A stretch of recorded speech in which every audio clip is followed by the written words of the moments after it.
Zobenu septītnieks taisnā pozīcijā.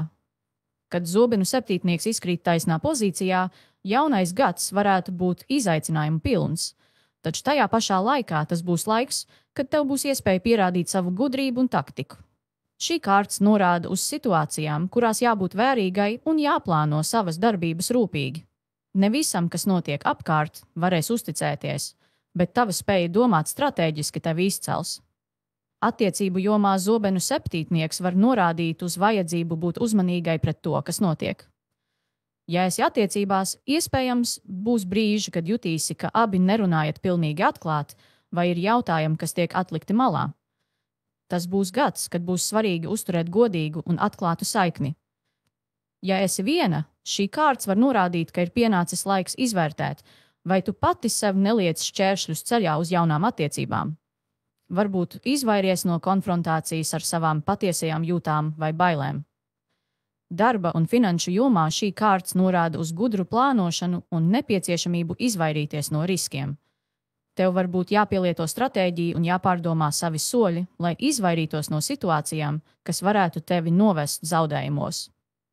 Finansiāli šī kārts iesaka būt uzmanīgai ar darījumiem un rūpīgi izvērtēt visus piedāvājumus. Un zini, zobenu septītnieks tev atgādina, reizēm labākā uzvara ir tā, kurā tu neiekļūsti nevajadzīgā cīņā. Šogad plāno gudri, un tu būsi soli priekšā pārējiem. Zobenu septītnieks apgrieztā pozīcijā. Kad zobenu septītnieks izkrīt apgrieztā pozīcijā, jaunais gads norāda uz nepieciešamību pārskatīt savus lēmumus un rīcību.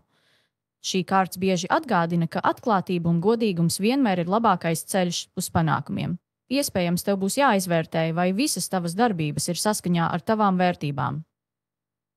Attiecību jomā apgrieztais zobenu septītnieks var norādīt uz situācijām, kurās tiek atklāti slēptie jautājumi. Ja esi attiecībās, iespējams būs brīži, kad jārisina kāds sarežģīts jautājums vai pat jāpiedod pagātnes kļūdas. Tas būs gads, kad atklātība būs īpaši svarīga, lai jūsu attiecības kļūtu stiprākas. Ja esi viena, šī kārts var norādīt, ka ir pienācis laiks atlaist pagātnes aizvainojumus vai šaubas un būt pilnīgi godīgai pret sevi par to, ko vēlies no attiecībām. Darba un finanšu jomā apgrieztais zobenu septītnieks norāda uz nepieciešamību labot pieļautās kļūdas vai izvairīties no tādu kļūdu atkārtošanas, kas varētu kaitēt tavai reputācijai vai finansiālajam stāvoklim.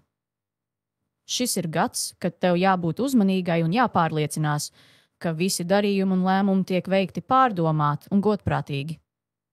Finansiāli iespējams būs jāatrisina iepriekšējie parādi vai jāizvairās no impulsīviem tēriņiem. Un atceries, apgrieztais zobenu septītnieks tev saka, ka reizēm vislielākā drosme ir atzīt savas kļūdas un darīt visu, lai tās labotu. Kā saka, taisnais ceļš var būt garāks, bet tas vienmēr ved uz drošu mērķi.